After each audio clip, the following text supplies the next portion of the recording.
लोग कहते हैं कि ये दुनिया बनाई किसने, भगवान होगा, इतना इंटेलिजेंट डिजाइन है, एक इंटेलिजेंट डिजाइनर होगा। मेरे हिसाब से ये इंटेलिजेंट डिजाइन नहीं है, क्योंकि अगर भगवान ही बनाता तो अर्थ पे ना वो अर्थक्वेक्स नहीं डालता। अब ये इतना बड़ा फ्लॉ ये दो है और जिसकी अलग वजह से है। लोग मर रहे हैं। नहीं नहीं, ये दो ठीक है, अलग तो अलग ये मेरा चीजें आर्ग्यूमेंट है हैं। नहीं, बेसिकली। अच्छा जी, सही। ये यूनिवर्स में इंसान को उसने बनाया हमें टेस्ट करने के लिए, और हमें एक प्लैनेट अर्थ पे रखा। अगर उसको यही करना था तो उसने बाकी सही सारे प्लैनेट्स और सन क्यों बनाए, इतनी बिलियंस ऑफ गैलेक्सीज क्यों बनाई? मेरे हिसाब से कोई भी इंटेलिजेंट डिजाइनर इतना डम नहीं हो सकता कि सिर्फ इंसान को टेस्ट करने के लिए वो इतने सारे प्लैनेट्स बनाए। तो इसको हम ठीक है, इंटेलिजेंट डिजाइन कह ही नहीं सकते।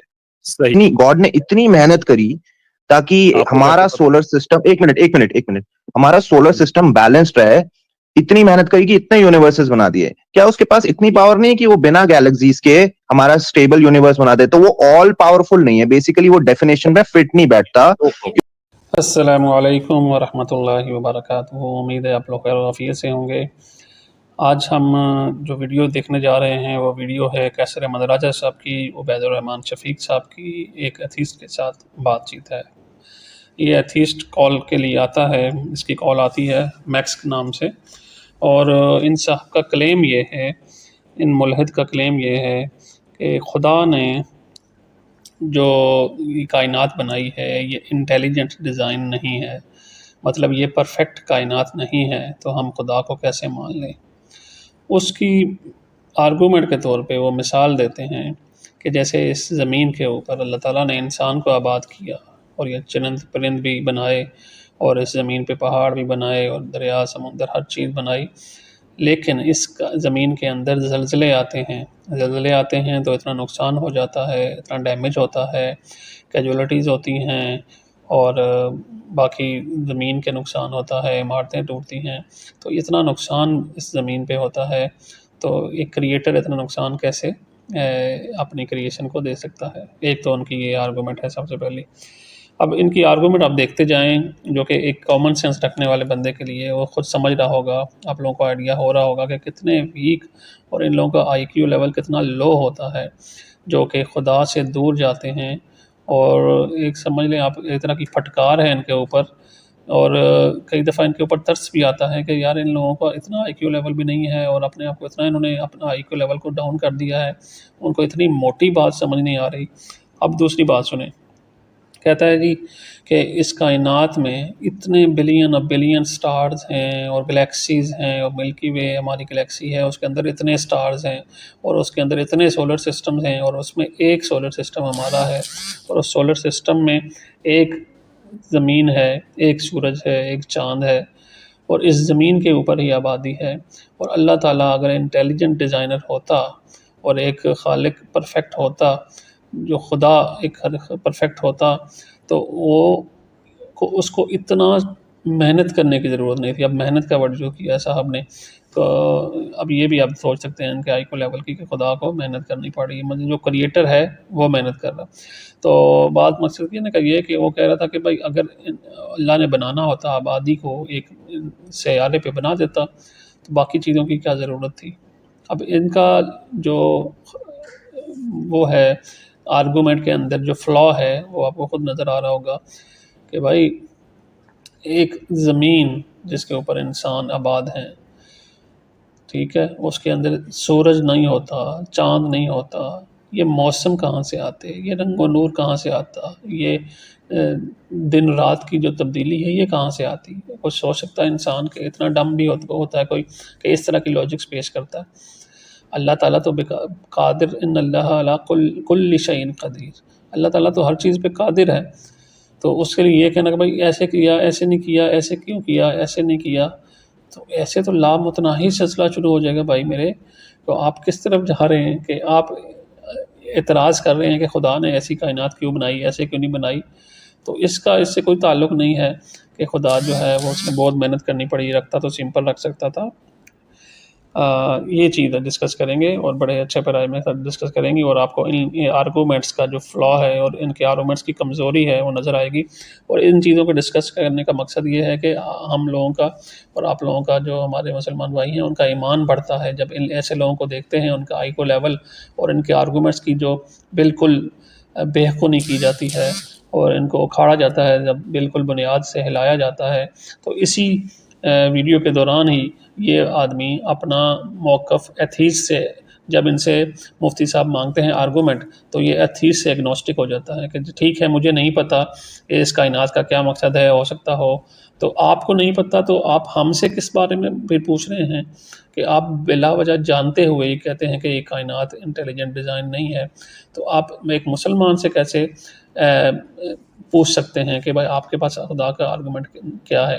क्योंकि आप एक एथीस्ट की पोजीशन रख के बैठे हो कि आप ये कहते हो कि खुदा नहीं है और आप कहते हो कि इस कायनात का कोई और मकसद नहीं है, अपने ही ज़हन से, अपने हिसाब से। इनके साहब का अल्फाज़ ये थे कि मेरे हिसाब से ये इंटेलिजेंट डिज़ाइन नहीं है। तो who the hell are you कि आपके हिसाब से इंटेलिजेंट डिज़ाइन नहीं। हमने एक-एक इंडिविजुअल के हिसाब से बात नहीं करनी। ओवरऑल कॉमन सेंस देखनी है और आईक्यू लेवल देखना है आप लोगों का, कितना आप लोग मतलब गर्क हुए हो अपने आईक्यू लेवल में। तो आइए ये वीडियो देखते हैं, आपको इंशाल्लाह मज़ा आएगा और अपना ईमान की तजदीद करें इंशाल्लाह। अपना कमेंट्स दें, इसको शेयर करें जितना हो सकता है, ये सिलसिला जारिया है और इस पे ज़रूर लाइक करें। आइए देखते हैं।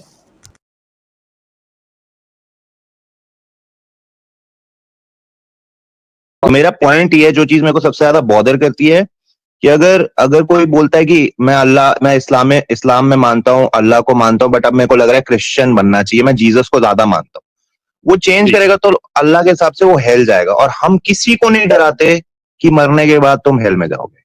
ठीक है ना, वेरी क्लियरली कंसाइज के आपका पॉइंट आ गया। बस भाई जस्ट टेक दिस। ओके। अच्छा, मुझे एक ये बताएंगे कि हेल का कॉन्सेप्ट किस लिए है? हेल का कॉन्सेप्ट इसलिए है ताकि ये कॉन्सेप्ट है जज़ा और सज़ा के साथ है कि आप जब अल्लाह सुब्हानहू व तआला को मानेंगे तो ये गाइडलाइन है, इन गाइडलाइन के मुताबिक आप चलेंगे तो दैट मीन्स कि इससे आप जो है आपको जो अल्टीमेटली जो जज़ा मिलेगी वो सवाब की सूरत में मिलेगी और उसका अल्टीमेट आउटकम आपको जन्नत की सूरत में मिलेगा। और अगर आप इन चीज़ों से ये चीज़ें जिनसे मना किया गया है, अगर आप इनको करेंगे तो अल्टीमेटली आपको इसकी तरफ से जो अल्टीमेट आउटकम है वो हेल की सूरत में मिलेगा, जहन्नम की सूरत में मिलेगा। अब अगर हम उसमें से लिस्ट बनाएं तो देयर आर, सबसे पहले आती हैं हकूकुल्लाह की चीजें आती हैं, जैसे आपने नमाज की बात की है, तो नमाज पढ़ना उतना ही बेहतर है इंसान की अपनी जात के लिए भी और सोसाइटी के लिए भी बेहतर है। इसके ऊपर एक पूरी अलग से बात की जा सकती है। उसके बाद आ जाती है दूसरी चीज ऐसी आ सकती है जिसकी वजह से आपको हेल्प मिलेगी, जिसमें आपने किसी दूसरे का हक नहीं मारना। ठीक है, अगर आपको ये बात कही जाए कि किसी दूसरे इंसान का हक ना मारें, या आपको ये बात कही जाए कि किसी दूसरे इंसान के साथ झूठ ना बोलें, और अगर आप झूठ बोलेंगे तो उसकी वजह से आप हेल में जाएंगे और उसकी वजह से सोसाइटी की बेहतरी हो रही है, सोसाइटी का फायदा हो रहा है, तो क्या ये चीज बेहतर नहीं है? एक पॉइंट। दूसरा पॉइंट आपसे मैं ये बात करना चाहूंगा कि इसका मतलब ये है कि फिर सेकुलरिज्म में किसी भी किस्म की अकाउंटेबिलिटी का सिस्टम नहीं होना चाहिए। यहाँ पर हमारे अकीदे के मुताबिक दुनिया के अंदर भी अकाउंटेबिलिटी है और फिर आपने मरने के बाद दोबारा जिंदा होना है और वहां पर भी आपको अकाउंटेबल होना है। तो फॉर एग्जाम्पल एक एथियस्ट सोसाइटी के अंदर एक बंदा फिर जो चाहे जैसे चाहे करे, उसको किसी भी तरह के लिए अकाउंटेबल नहीं बनाना चाहिए। वो किसी के घर में जाके जो है ना वो डाका मार दे, किसी की दूसरे की चीज को छीन ले, उसको तो अकाउंटेबल नहीं होना चाहिए वहां पर, क्योंकि एथिज्म के मुताबिक आप करेंगे तो उसमें तो कोई भी डर नहीं होना चाहिए। तो डर का सिस्टम ये जुड़ा होता है सजा के साथ, और सजा का जो सिस्टम है वो हर एक कॉन्सेप्ट, हर एक फंडामेंटल के अंदर वो एग्जिस्ट करता है, वो किसी जगह से खत्म नहीं हो सकता।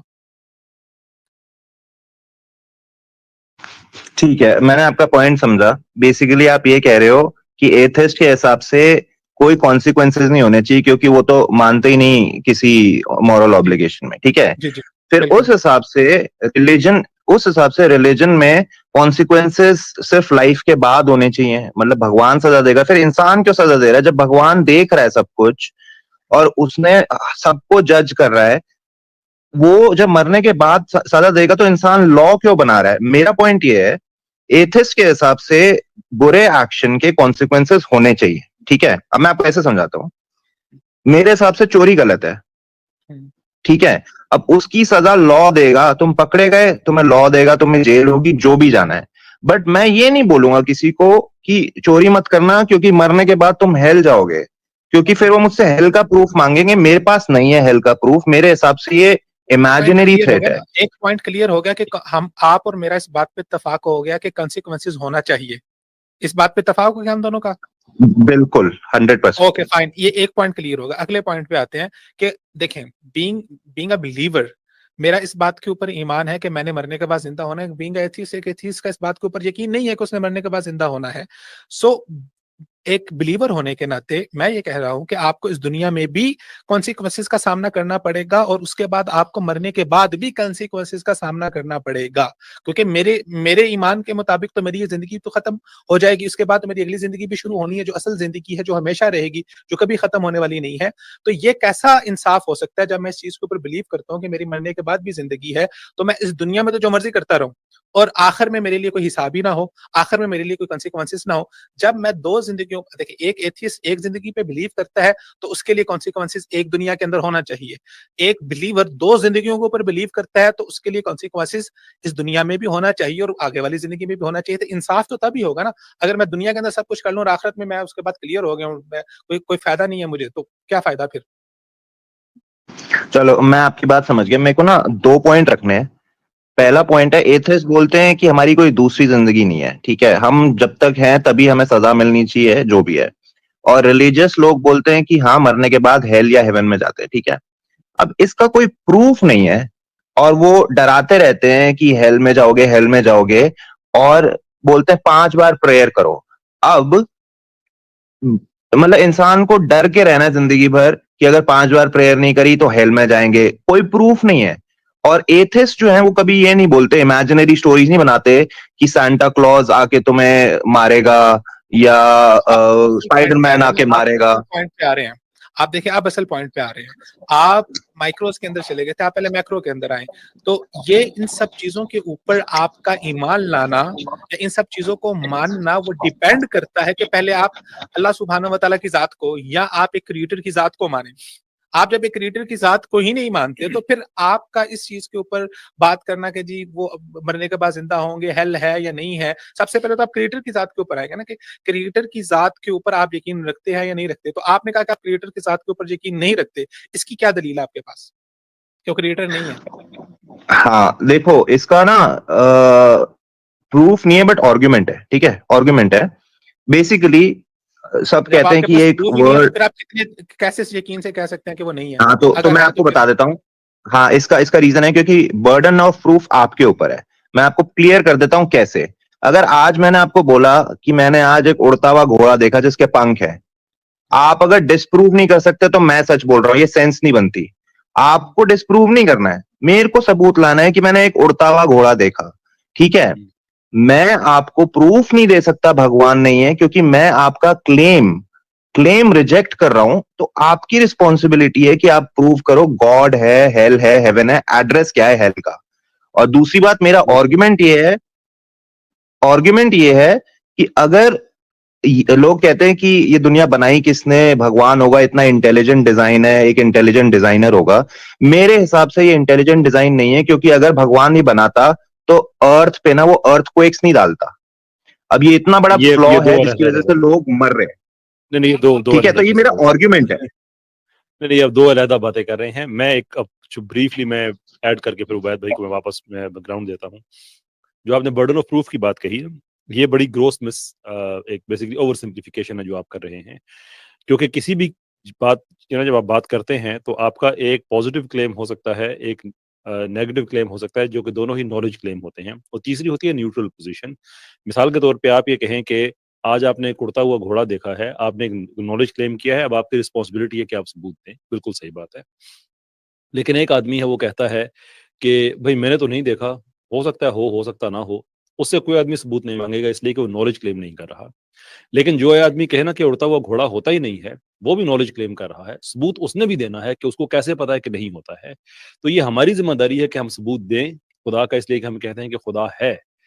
आप एग्नोस्टिक नहीं हैं, आप एथियस्ट हैं। आपका एक नॉलेज क्लेम है कि खुदा नहीं है, इसलिए ये सबूत आपने भी देना है कि खुदा नहीं है। चलो आपकी बात एकदम 100% सही है, ठीक है। तो अब मैं आपको प्रूफ देता हूं, बट उससे पहले मैं एक बार गॉड की डेफिनेशन आपसे क्लियर करना चाहता हूं। तो मैं 2-3 स्टेटमेंट बोलूंगा, अगर गलत हो ना मेरे को बताना ये गलत है, ठीक है। गॉड ने यूनिवर्स बनाया है और गॉड इटर्नल है, अनक्रिएटेड। क्या ये सही है गलत? या इटर्नल को डिफाइन करेंगे थोड़ा सा। इटर्नल मतलब उसको किसी ने हमेशा से। बनाया नहीं, हमेशा से था, हमेशा से था। Okay eternal fine. मतलब हमेशा, ठीक है। ओके ओके दूसरी यस। डेफिनेशन गॉड की है, God is all powerful, all loving and all knowing. इसमें कुछ गलत नहीं, है? दूसरी डेफिनेशन नहीं है।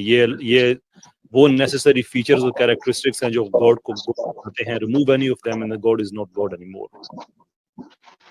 नहीं तो क्या क्या गॉड ऑल पावरफुल है, श्योर।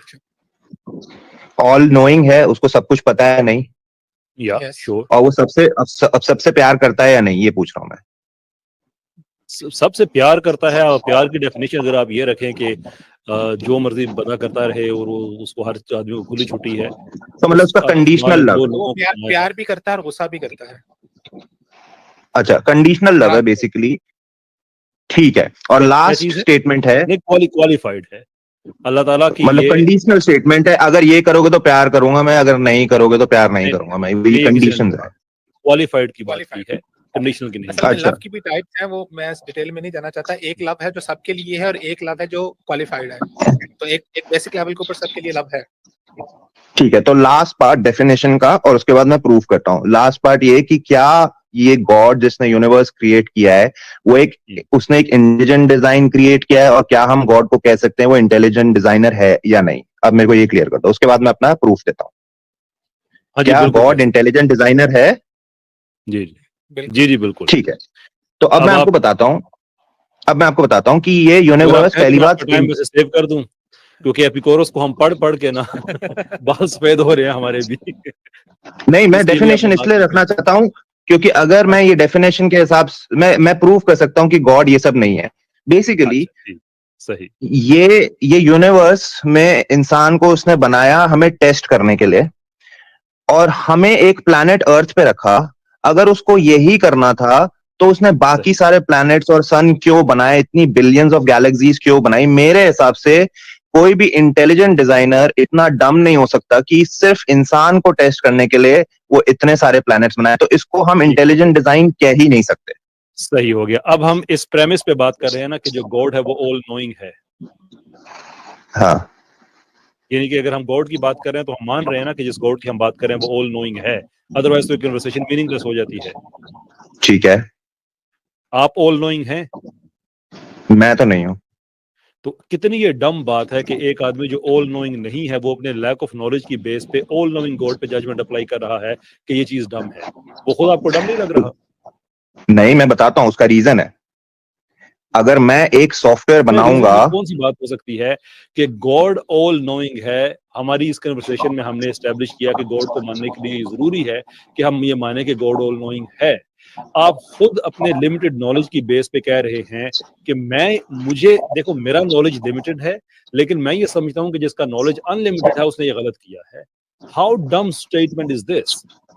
इसका रीजन है, अब मेरे को अगर गॉड है और तो फिर वो मेरे को ये क्यों नहीं कुरान के थ्रू भेजता या बाइबल के थ्रू मैसेज भेजता कि ए प्लैनेट्स का ये रीजन है, गैलेक्सीज का ये रीजन है। वो अपने मैसेजेस बाइबल और कुरान के थ्रू भेजता है, बट हमें ये नहीं बता पाया कि इस डम डिजाइन का रीजन क्या था। Why do you think it's डम टू स्टार्ट विद? आपको ये रीजन भी बता देते हैं, लेकिन आप ये बताइए कि ये डम आपको क्यों लगता है? इसको डम क्योंकि कहने के पीछे आपके पास उतना नॉलेज है जो गॉड के पास है? हाँ, मैं वही बताने चाह रहा था उस टाइम पे कि अगर मैं एक सॉफ्टवेयर बनाना चाहता हूं तो मैं 1 बिलियन सॉफ्टवेयर नहीं बनाऊंगा ताकि एक सही काम करे। मुझसे बड़ा डम सॉफ्टवेयर इंजीनियर कोई नहीं होगा कि एक सॉफ्टवेयर बनाने के लिए मैंने 1 बिलियन ट्राइज करे। मान लो एक सॉफ्टवेयर खराब निकला, चलो दूसरा बनाया, तीसरा बनाया, 5वें तक मैं तो सही करूंगा, 100 में हो जाएगा। बट अगर मैं 1 बिलियन सॉफ्टवेयर बनाता हूँ और फिर मैं बोलता हूँ सर मेरा एक सॉफ्टवेयर काम कर गया, तो मुझसे डम सॉफ्टवेयर डेवलपर कोई नहीं है। अब आप राइट, बताओ कि गॉड ने एक प्लैनेट पे लाइफ रखने के लिए इतनी गैलेक्सीज क्यों बनाई? ठीक हो गया ये एक तो। एक एक सवाल खुद अपनी बातों के अंदर ही जिक्र किया था। आपने कहा था कि गॉड ने ये सारी की सारी का यूनिवर्स किस लिए बनाया? ताकि वो आजमा सके, ताकि वो इम्तिहान ले सके। तो मैं आपसे इससे पूछता हूँ कि आपने पहले इस बात को माना कि इस कायनात को गॉड का बनाने का पर्पस और मकसद ये था कि उसने इम्तिहान लेना था, उसने आजमाना था। तो अच्छा अगर सर, मैं पता कर जी, जी। एक कमेंट में देख रहा हूँ कि मुफ्ती साहब ने कमेंट किया है। मुफ्ती साहब अगर आप मौजूद हैं, काइंडली एक दफा आप कमेंट कर लें, मैं असल में देख नहीं रहा था। आप कमेंट करें, मैं आपके लिए जगह बनाता। एक भाई हमारे वैसे उनकी डिवाइसेस कनेक्टेड नहीं हो, तो वैसे भी हमने उनको उनसे इजाजत देनी है। जी ओके फाइन। सो आपने इस बात को माना कि गॉड ने जो बनाया वो इम्तिहान लेने के लिए बनाया। तो जब आप एक एग्जामिनेशन हॉल के अंदर बैठे होते हैं और एग्जाम दे रहे होते हैं, तो उस एग्जाम में अगर आपको सब आंसर्स का जवाब पता है, तो फिर तो आपका एग्जाम खत्म हो गया, फिर तो इम्तिहान रहा ही नहीं। फिर तो सारा जो रीजन थी इस सब चीज को बनाने की वो तो खत्म होगी। तो देयर आर सम क्वेश्चंस जो अनसॉल्व इसलिए हैं जिसकी बुनियाद पर ईमान का इम्तिहान लिया जा सके। तो अगर सब चीजें आप कह रहे हैं कि कुरान और बाइबल के थ्रू आपको सॉल्व हो जाए, जब सॉल्व हो जाएगी फिर तो इम्तिहान का पर्पस ही कोई नहीं रहा, फिर तो मकसद ही खत्म हो गया। तो दो पॉइंट है मेरे इससे, ठीक है। पहला मुफ्ती पॉइंट साहब, ये है कि अगर मैक्स भाई एक सेकंड इंतजार कीजिएगा। मुफ्ती साहब, मैंने अजमेर से तशरीफ ले आए हैं। जी अस्सलाम वालेकुम। वालेकुम सलाम व रहमतुल्लाह। खैरियत से हैं दोनों साहिबान? जी अल्लाह का शुक्र, जी बिल्कुल ठीक ठाक। आप ठीक हैं? अल्हम्दुलिल्लाह। जी मुफ्ती साहब, बहुत बहुत शुक्रिया आपका, आप तशरीफ लाए, इज्जत बख्शी आपने इतनी। अभी हमारे मैक्स साहब हैं, इनसे बात हो रही है, ये एथीज्म को इस्लाम से बेहतर समझ रहे हैं, इस टॉपिक पे बात हो रही है। हाँ जी, जी। तो ओके, मैं बोलूं? जी जी फरमाइए फरमाइए। बेसिकली मेरे दो पॉइंट है। पहला है कि अगर हमें इस चीज का आंसर मिल जाता है कि यूनिवर्स इन्होंने क्यों बनाया, गॉड ने बाकी प्लैनेट्स क्यों बनाए, तो इससे टेस्ट में कहाँ इफेक्ट पड़ रहा है, कैसे कैसे अगर मुझे पता चल गया कि यूनिवर्स बाकी प्लैनेट्स क्यों बनाए हैं, तो मैं पास होऊंगा या फेल, वो कैसे चेंज होगा, या मैं मर्डर करूंगा या नहीं करूंगा, या मैं चोरी करूंगा या नहीं करूंगा। इस नॉलेज से मेरे डिसीजन मेकिंग चेंज नहीं होती, मेरा टेस्ट रिजल्ट फिर भी सेम रहेगा। तो मेरे को ये नहीं समझ में आ रही भगवान। एक मिनट मेरे दो पॉइंट है, मैं सॉरी बीच में रोक रहा हूँ, ठीक है। दो पॉइंट है। पहला पॉइंट दो रह जाते हैं ना, इसलिए मैं चाहता हूँ कि एक एक पॉइंट को हम एड्रेस करें। ये ठीक है, कोई फॉल्स इक्विवोकेशन है कि आप दो मुख्तलिफ चीजें जो अल्लाह ताला के साथ मंसूब हैं उनको आप आपस में रिलेट कर रहे हैं। ये बिल्कुल ऐसे ही है कि आपको अगर एक गाड़ी में आपको अगर हॉस्पिटल लेके जाया जाए जहाँ पे आपको दवाई दी जा रही है, तो आप ये कहें कि इस दवाई का भाई इस गाड़ी से क्या ताल्लुक है, वो भाई आप गधे पे भी जा सकते थे, गाड़ी पे। वो दो फैक्ट्स हैं जिनको आप देख रहे हैं कि इनका कोई बज़ाहिर कोई ताल्लुक नहीं है, देर पर आप कहते हैं कि म्यूचुअली इनकम्पैटिबल हो गए हैं। इम्तिहान का मजमून अपना है, यूनिवर्स की क्रिएशन का मजमून अपना है। अब जाहिर सी बात है कि ये जो 100 बिलियन गैलेक्सीज हैं, वो सारी गैलेक्सीज मेरा इम्तिहान के लिए तो नहीं बनी हुई। मेरा इम्तिहान का ताल्लुक इस दुनिया के मामलात के साथ है, रिश्तेदारों के साथ है, प्लेनेट के साथ है, इकोलॉजी के साथ है, एंड सो फोर्थ। दो चीजों को जब आप कहेंगे मिक्स करके कि नहीं मुझे इसमें कनेक्शन नजर नहीं आ रहा, therefore no God, that's frankly very dumb idea.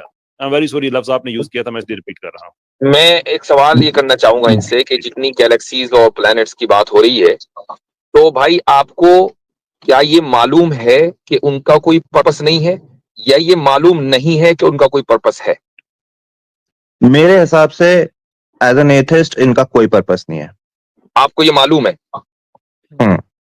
इसका सबूत दे दीजिए, क्योंकि जो चीज आपको मालूम होती है उसका सबूत चाहिए। मैं ही कह रहा हूँ, मेरे हिसाब से इसका कोई पर्पस नहीं है। अगर पर्पस होता तो मैं वो साबित आपके करता, हिसाब बट का क्या मतलब? आप साइंस की बुनियाद पर बात कर रहे हैं ना, तो एक चलो मैं समझ गया आपकी बात, इनका मैं कोई आपका पर्पस सवाल नहीं समझ है, गया। इसका प्रूफ चाहिए। हाँ, मैं सवाल समझ गया। बेसिकली क्या है कि कभी भी कोई भी मीटियोर आके अर्थ पे या बाकी प्लैनेट्स पे स्ट्राइक करता है, ठीक है। हैबिटेबल जोन जो होता है, जो सन से एक हैबिटेबल जोन होता है हर सोलर सिस्टम में, जिसके अंदर प्लैनेट में लाइफ आ सकती है, वो बहुत छोटा है। इतने सारे प्लैनेट्स हैं और उनमें से लाइफ शायद सिर्फ प्लैनेट अर्थ पे, शायद और कहीं हो, हमें नहीं पता।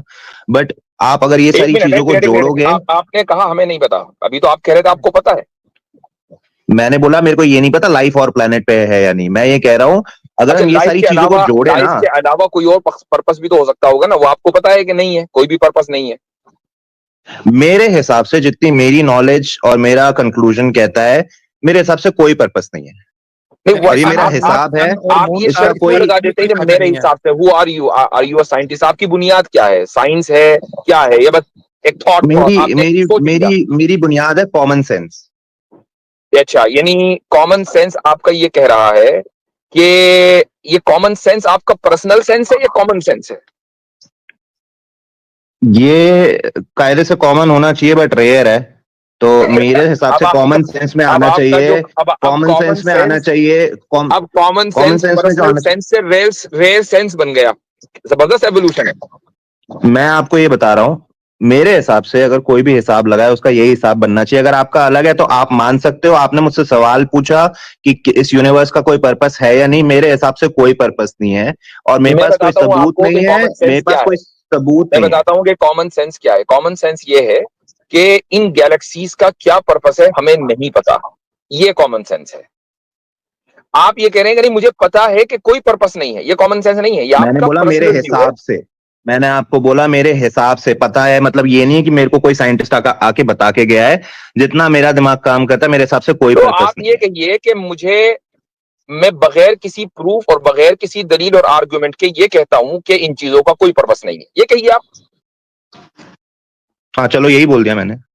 तो फिर आप हमसे आर्गुमेंट क्यों मांग रहे हैं जब क्योंकि आप आप पहले बोल रहे ही हो से भगवान इंटेलिजेंट आपका है। वर्ल्ड व्यू आप कह रहे हो, आप जो कह है, रहे हो, आपका वर्ल्ड आप कह रहे व्यू हो। जब ऐसा है कि जो बगैर किसी आर्गुमेंट के चलता है, तो आप हमसे आगे गॉड का आर्गुमेंट क्यों मांग रहे भाई? मैं आपको बता रहा हूं, आप मेरे को बोलने दो। आप जी। कह रहे हो, आपने मुझसे पूछा कि आप क्यों मानते हो कि भगवान नहीं है। मैं उसका लॉजिक दे रहा हूं कि ये जो सर यूनिवर्स होल्ड है ऑन वो होल्ड एक ऑन, डम। लॉजिक ना अरे आप दीजिए। बात क्यों काट रहे हो? एक मिनट यार, नहीं नहीं, लॉजिक आपको नहीं मैं दे बोलने सकते देता ना हूँ ना। एक मिनट मैं आपको आप। बोलने देता हूँ ना, और एटलीस्ट बात तो पूरी करने दो। देखिए मैक्स इतना इरिटेट होने की जरूरत आपको नहीं है। रोका जाएगा। जी जी अरे जी जी, आप इतना सेंटेंस तो इरिटेट ना कंप्लीट हो। करने दो यार। आई नो, मैं एक मैं मिनट, बात मुफ्ती पर साहब को दुम बात पे पैर करने रख दीजिए, देता हूँ, आपको तो मैं प्लीज। मौका दूंगा। जी हाँ, आप इतना एटलीस्ट इरिटेट ना सेंटेंस तो हो। कंप्लीट करने मैं दो यार। मैं मैं सिंपली ये कह रहा हूँ कि आप लॉजिक नहीं दे सकते, क्योंकि आप बगैर किसी लॉजिक के ये मान चुके हैं कि उन चीजों का कोई पर्पस नहीं है। तो why are you demanding any logical argument और even giving any logical argument? You can't. मैं मांग सकता हूं। उसका रीजन है क्योंकि जैसे ही आप लोग बोलते हो कि भगवान है, तभी मेरे सर पे एक बंदूक आ जाती है कि worship God otherwise you will go to hell. तो बेसिकली इसलिए मैं आप लोगों से डिमांड कर रहा हूं प्रूफ, क्योंकि सिर्फ और सिर्फ भगवान एक सुपरनैचुरल कैरेक्टर है, फिक्शनल कैरेक्टर है जो डरा के हमें कंट्रोल कर रहा है। बाकी सारे fictional character, Spiderman, Batman, Santa Claus, कोई भी डराता नहीं है इंसान को कि मेरी वर्शिप करो। सिर्फ और सिर्फ गॉड जो फिक्शनल कैरेक्टर है वो बोलता है कि तुम मेरे हिसाब से चलो, नहीं तो तुम हेल जाओगे, और कोई प्रूफ भी नहीं देता। अब मैं अपना पॉइंट रखना चाहता हूं, वापस टॉपिक पे अच्छा होल्ड आऊंगा। ऑन, नहीं नहीं, पहले इसका जवाब दे दूं मैं नहीं आपको नहीं नहीं जिस नहीं, तरीके से अब आप। एक होल्ड ऑन एक hold on point hold on एक होल्ड ऑन, पॉइंट में रखना आपने चाहता आपने एक बात कही है, मैं उसका जवाब दूंगा ना, मैंने आप ये सुना तो नहीं आपको। कर सकते ना बोलो। कि आप एक हाँ बात बोलो। करके फिर कहें मुझे जवाब ना दे और मैं अगले पॉइंट पे जा रहा हूँ। जी। ये तो अच्छी बात नहीं है ना मेरे भाई। नहीं नहीं, बिल्कुल ठीक, आप बोलो। जिस तरह आप स्पाइडरमैन और वगैरह वगैरह से, बैटमैन से नहीं डरते, आप गॉड से भी नहीं डरते ना। आप डर कहाँ रहे हैं? मैं नहीं डरता, मैं नहीं डरता। बस। तो फिर बंदूक तो बंदूक मेरे सर पे आप लटकी डर हुई रहे हो, है, मैं मुझे आपसे डर लग पूछ रहा रहा हूँ है, आप हेल से क्यों मुझे डरते हो? डराया जा रहा है, ये सारी बातें करने की क्या जरूरत है? आपको कहाँ डर लग रहा है? बिल्कुल आप तो बहुत बिल्कुल, आराम मेरे से को गॉड नहीं के लग खिलाफ रहा। बात मैं कर रहे मैं जानना चाहता हूँ आप क्यों डर रहे हो, मैं ये जानना चाहता हूँ आप क्यों डरते हो। हैं। भाई आप सारे रीजन दे रहे हो पर्सनल, और हमसे मांग रहे हो हमारी वजह। आपका तो बस यार बात सुनो, पर्सनल होनी चाहिए ना। आप नहीं डरते आप हो ना क्योंकि मेरे को आपकी चुप आपकी कराना जो चाहते हो। रीजनिंग है वो आप पर्सनल है। सिर्फ आप देखो सिर्फ आप मेरी डिबेट नहीं बात नहीं करना सुन चाहते, रहे आप हो। मेरे को चुप कराना अब चाहते हो। अब आप मेरी बात नहीं सुन रहे हैं। मैं सिंपली ये कह रहा हूं कि आपकी जो सारी रीजनिंग है वो पर्सनल बुनियादों के ऊपर है कि जी मैं ये समझता हूं। तो जब मैं यहाँ बिल्कुल ठीक कह सारा रहे हो, मसला बिल्कुल पर्सनल है, बिल्कुल। बिल्कुल पर्सनल है ना, और पर्सनली आपको डर नहीं लग रहा है, तो आपको टेंशन किस बात की है? मेरे आप को तो कोई यहाँ टेंशन नहीं पर है। ये साबित करने के मैं लिए आए आपसे एक हैं। सवाल पूछ रहा आपको हूँ। आपको यहाँ पर ये साबित करना है कि गॉड नहीं है। ये कॉन्सेप्ट ज्यादा बेहतर है इंसानियत के लिए। अब इस आप अगर कॉन्सेप्ट के बोलने दोगे मुकाबले में तो मैं कि गॉड साबित है। कर पाऊंगा। अगर आप बोलने दोगे तो मैं साबित कर पाऊंगा, तब से मैं बोल रहा हूं मेरे को एक सेंटेंस बोलना है, आप बोलने नहीं दे रहे। नहीं और नहीं अगर मैक्स, आपको ये लगता है होल्ड ऐसे ऑन यार, मैक्स मेरी डिबेट बात होती है सुने। कि दूसरे को बोलने ना दो, वो कोई तरीका नहीं मैक्स है। मैक्स मेरी बात सुने। जब से हाँ मुफ्ती साहब आए हैं मैं खामोश हो गया हूँ, ये एहसास करते हाँ, हुए कि अगर हम 3 लोग बोलेंगे तो आपको टाइम कम मिलेगा। मैं बिल्कुल एक न्यूट्रल पोजीशन पे आ गया हूँ। मैं आपसे थैंक यू ये सो रिक्वेस्ट मच। करूंगा कि देखें, आप जब एक पॉइंट रखते हैं और फिर आप कहते हैं कि नहीं इसके बाद एक और पॉइंट है, तो फिर ये अनफेयर है ना हम पे भी कि आप उसका बिल्कुल। जवाब लें, फिर आप आगे बढ़ें। फिर आप शिकवा ना करें ना कि यार मेरा ये सेंटेंस, आपको नहीं बिल्कुल पॉइंट आपने जो रखा है उसका जवाब तो आप लें, उसके बाद अगला सेंटेंस नहीं, रखें आप। कायजर जी बिल्कुल सही कह रहे हो। मेरी ना बात आपसे चल रही थी और हम एक पॉइंट पे पहुंचने वाले थे और बीच में मुफ्ती जी आ गए और उन्होंने पूरा मेरे को दबाना शुरू कर दिया। मैं वापस वो हम अपने सबको चुप करा सकते हैं। मेरे को कोई प्रॉब्लम नहीं है, मेरे को कोई प्रॉब्लम नहीं है, बट टॉपिक बीच में रुक गया था और मैं वापस उसी टॉपिक पे लाना चाहता हूँ जो हमारी बात टूटी थी। क्या मैं ला सकता हूँ? जी, आप और मुफ्ती साहब के दरमियान है, बिल्कुल। मेरा सवाल ये है हम उसी कि टॉपिक पर हैं भाई, हम अगर कहीं और नहीं गए, कहीं गैलेक्सियों में ही आप अटके हुए देखो हैं। बोलने नहीं देंगे, मैं बोल ही नहीं सकता।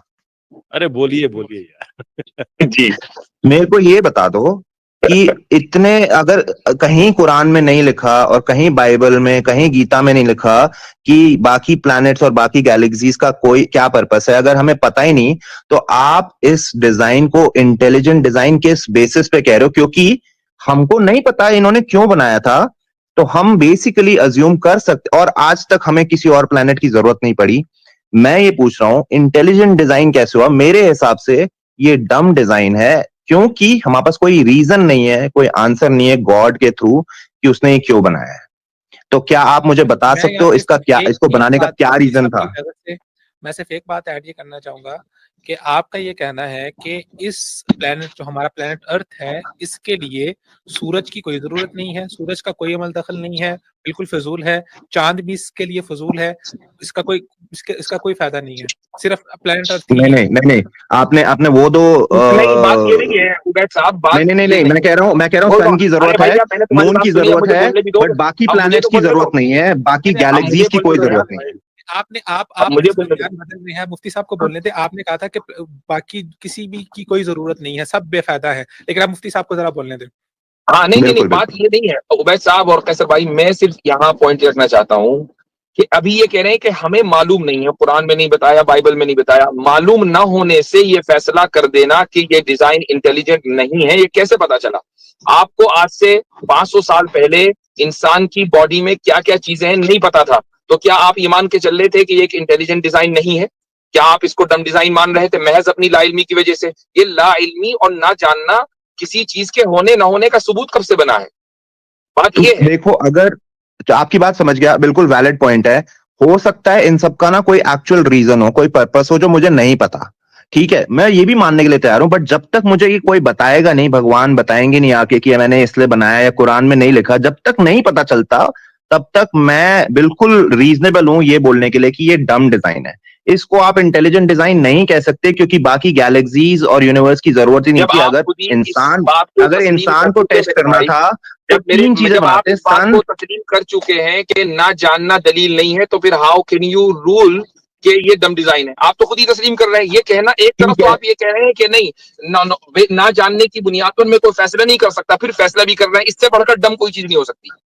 तो आप मेरे को प्रूफ कर दो कि बाकी गैलेक्सीज का क्या रीजन है और इंटेलिजेंट कैसे है वो। अगर आप बोलते हो कि ये इंटेलिजेंट डिजाइन है, आप क्लेम कर रहे हो, मैं नहीं कर रहा हूं, आप कर रहे हो कैसर भाई, ओवर टू, इंटेलिजेंट है। मुझे 2-4 मिनट दीजिएगा जी इंशाल्लाह। जी जी जरूर। अच्छा मैक्स, बाकी देखें, जो हमारी गैलेक्सीज हैं, जो मजमूई तौर पे जो यूनिवर्स का सिस्टम है, इसमें कुछ भी ऐसा नहीं है कि आप यूनिवर्स को उसमें से निकाल दे और यूनिवर्स आपका पीछे बच जाएगा। जो अट्रैक्टिव और रिपल्सिव फोर्स है, ये यूनिवर्स के अंदर, ये हर जगह पे मौजूद है। आपको मेरी बात समझ आ रही है? बिल्कुल बिल्कुल।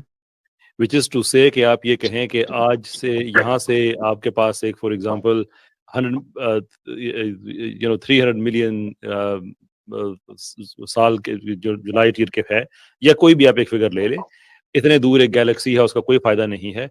अगर उस गैलेक्सी को निकाल दें और यूनिवर्स फिर भी बच जाए ऐसे ही, तो फिर तो आपकी बात बिल्कुल ठीक हो जाएगी।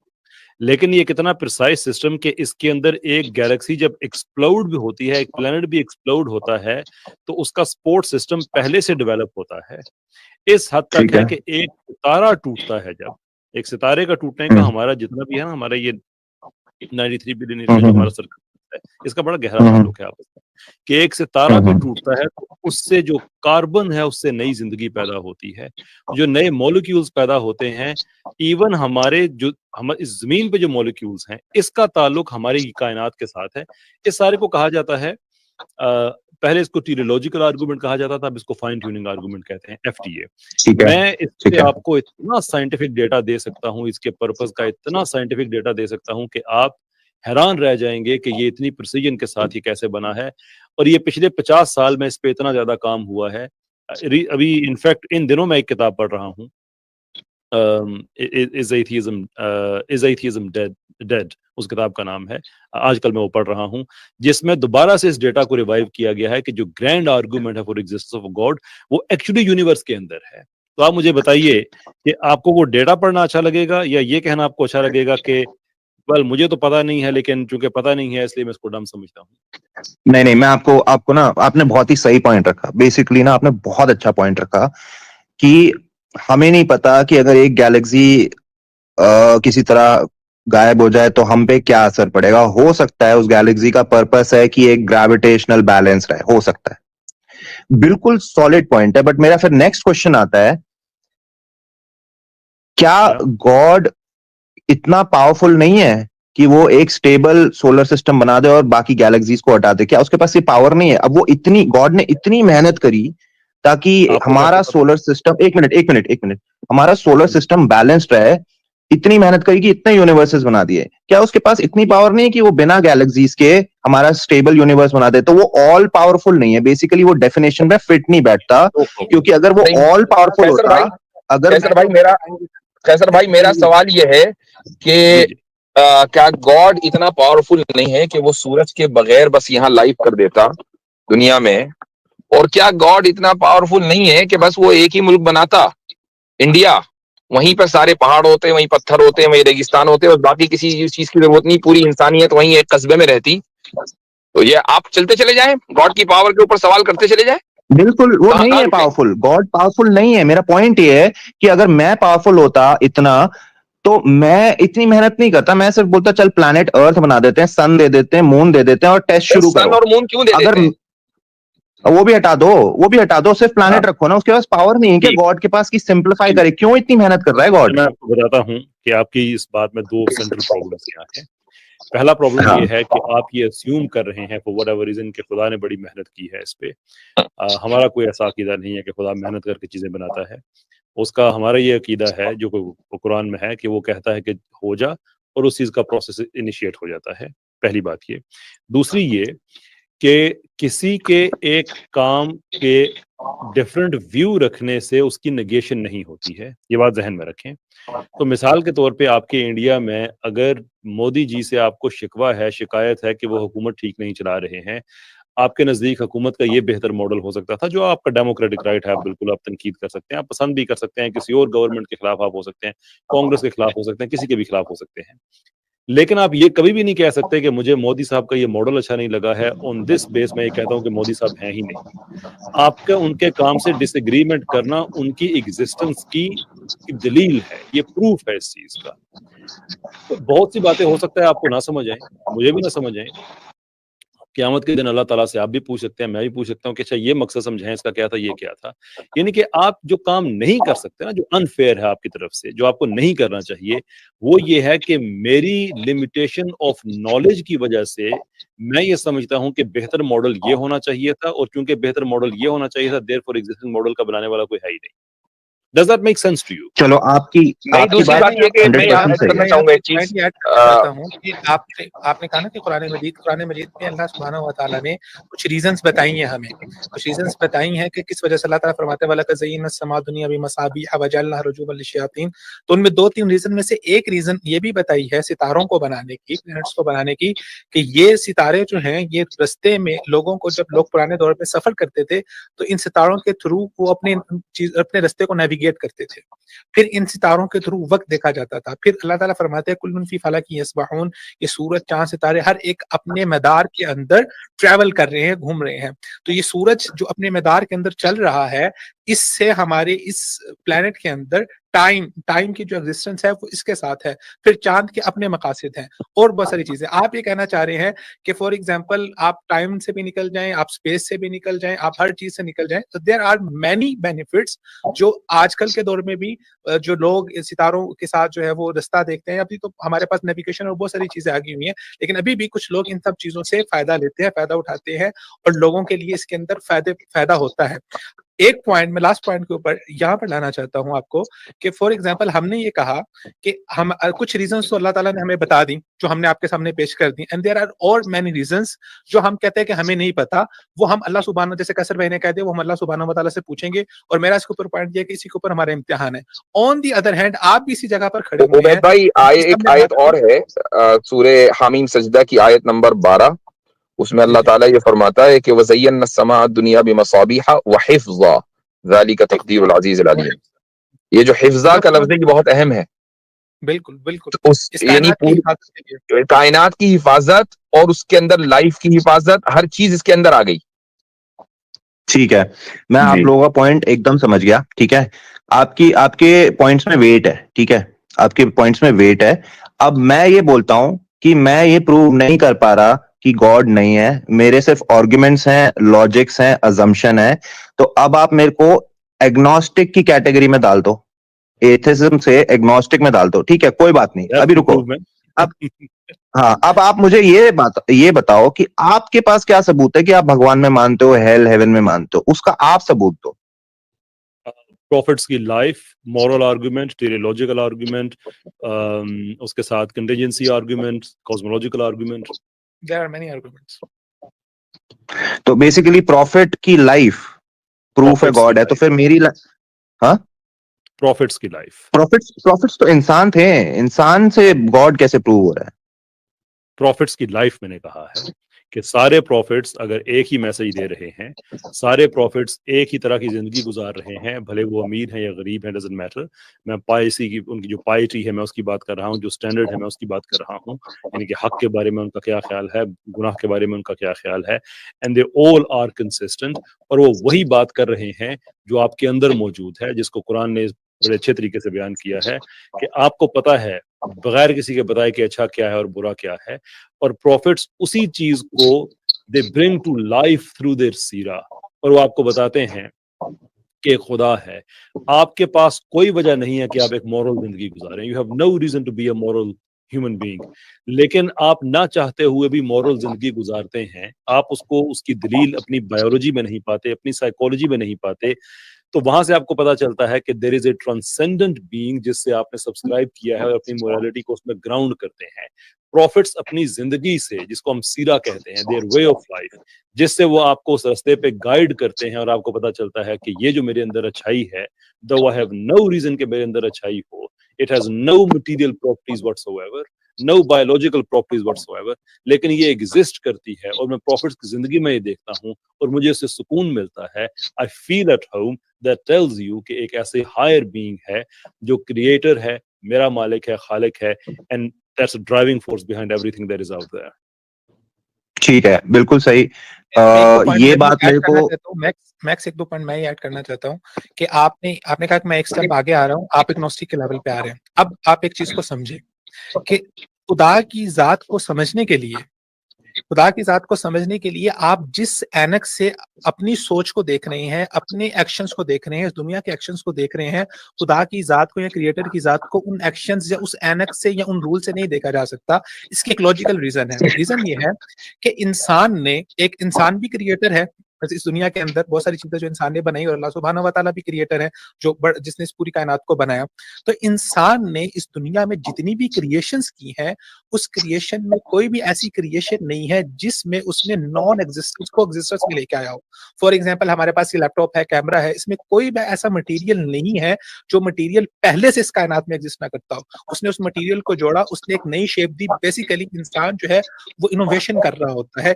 इंसान ने किसी भी चीज को अदम से वजूद में में नहीं लेके आया, किसी भी नॉन एग्जिस्टेंस को एग्जिस्टेंस नहीं दी, जबकि इंसान और ये पूरी कायनात ये नॉन एग्जिस्टेंस से एग्जिस्टेंस की तरफ आई है। तो एक चीज ये याद रखें कि जो कोई भी क्रिएटर होता है वो जिस मैटर के अंदर क्रिएशन करता होता है वो उस मैटर का इंटरनल पार्ट नहीं हो सकता, वो उस मैटर का एक्सटर्नल पार्ट होता है। फॉर एग्जाम्पल लैपटॉप की बात करते हैं हम, तो लैपटॉप किसने बनाया?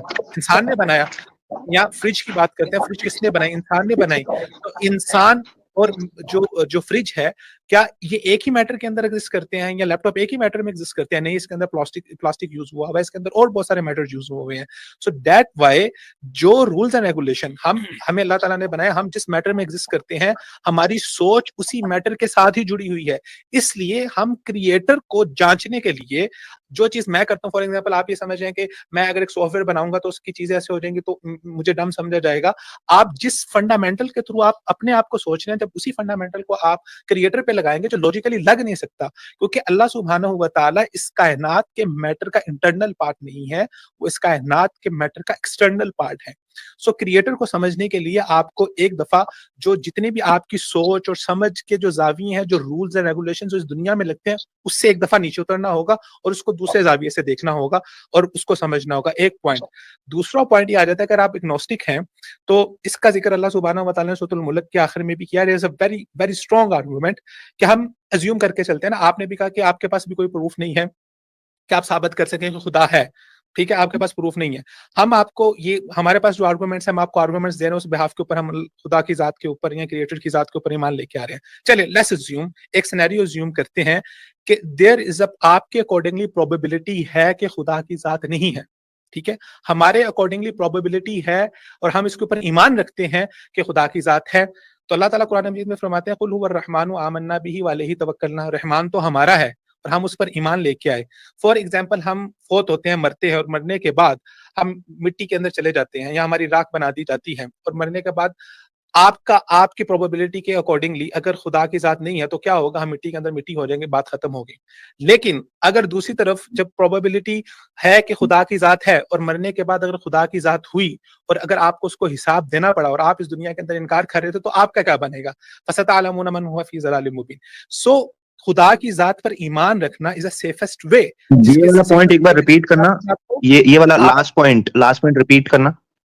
जी जी, खुदा की जात के ऊपर ईमान लगना आपके अकॉर्डिंगली, हम तो उसके ऊपर हमारा ईमान तो शरा सदर के मुताबिक है, हमारा बिल्कुल शरा सदर है, लेकिन आपके अकॉर्डिंगली भी वो आपके लिए भी सेफ है, क्योंकि आप प्रोबेबिलिटी के ऊपर खड़े हुए हैं, आप यकीन नहीं रख रहे, आप प्रोबेबिलिटी के ऊपर है, 50% आपको चांस है, 50% नहीं है। सो आपके लिए सेफेस्ट वे ये है। और इसके बाद अगला पॉइंट ये है कि खुदा की जात पर ईमान ला के इस जिंदगी को जीना, ये इंसानियत के लिए भी बेहतर है, मुआशरे के लिए भी बेहतर है, इसमें कोई हार्म नहीं है, और सोसाइटी की बेटरमेंट के लिए वो अपना किरदार अदा करेगी। तो खुदा की जात पर ईमान ला के आपकी जिंदगी भी बेहतर होगी, और आप अगर प्रोबेबिलिटी पे खड़े हुए हैं तो अगर आखिरत में खुदा की जात होगी तो आप वहां पर भी सेफ होंगे। ठीक है, अब मैंने ना आपका भी पॉइंट सुना उबैद जी, और उबैद जी आपका मतलब बहुत स्ट्रॉन्ग पॉइंट है, ठीक है, कि हमें रिलीजन से मोरालिटी मिलती है, सही गलत समझ में आता है, ठीक है, बिल्कुल ठीक पॉइंट है। और काइजर जी आपने जो पॉइंट बोला था वो ये है कि प्रॉफिट्स कंसिस्टेंट मैसेज देते हैं और ये प्रूफ है कि गॉड है, ठीक है। तो अगर मैं ये बोलूं, मैंने ये आपको एक चेन दी है एविडेंसेस की, जिसके अच्छा अंदर कैसर भाई, मैं मुख्तसरी वक्त के लिए आया था, मुझे इजाजत दीजिएगा, इंशाल्लाह फिर हाजिरी होगी। सर बहुत बहुत शुक्रिया आपका। जज़ाकुमुल्लाह खैर, अस्सलाम वालेकुम। थैंक यू मुफ्ती जी, थैंक यू मुफ्ती जी। और पहली दफा आपसे इंटरेक्शन हुई है, तो अल्लाह ताला आपको आपके इल्म अमल में बरकत अता फरमाए। हमारे लिए खुसूसी दुआ कर दिया करें, दुआ में हमें जरूर याद रखें। आपसे भी दरखास्त है, बारकल्लाह फीकुम। अस्सलाम वालेकुम। थैंक यू मुफ्ती जी। ओके जी, थैंक यू।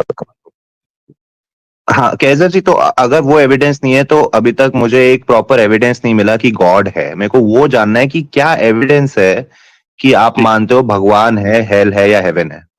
मैंने भी आपको सामने इतने रखे हैं। अच्छा, अब बात ऐसी है कि देखिए हमें टाइम बहुत ज्यादा हो गया आपके साथ, पीछे बहुत देर से कॉलर्स वेट कर रहे हैं। मेरा जो ईमेल एड्रेस है बड़ा सिंपल है, kaisarahmadraja@gmail.com। आपके सवालों में मुझे बहुत ऑनेस्ट इंटेंशन नजर आती है। इसका जो बेहतर तरीका ये है कि आप मुझे ईमेल करें। हम गूगल मीट, स्काइप, जूम, ये मुख्तलिफ ये जरिए हैं, उन पे हम इस बातचीत को जारी रखेंगे। जो भी आपके क्वेश्चंस हैं, इंशाल्लाह anything that I can do, I can help you. Email ID आप मेरा बैकस्टेज में चैट में लिख सकते हो, ईमेल आईडी चैट में लिख सकते हो बैकस्टेज में, मैं कॉपी कर लूंगा और फिर मैं चले। ठीक है, मेरे चलो थैंक यू, बहुत अच्छा लगा बात करके आपसे। होपफुली मैं आपसे फिर से बात कर पाऊं, क्योंकि मेरे को ना कहीं से किसी भी रिलीजन से ना एविडेंस नहीं मिल रहा कि गॉड है, तो मैं आप लोगों से जानना चाहता हूँ। और एक अच्छी बात मैं बोलूंगा, आप दोनों बहुत अच्छे से बात करते हो, मैं यही एक्सपेक्ट कर रहा था और यही हुआ। तो थैंक यू सो मच, आपने इतने अच्छे से बात करी। तीनों यार, तीनों बैक मैक्स भाई स्टेज कर दो मेरे को।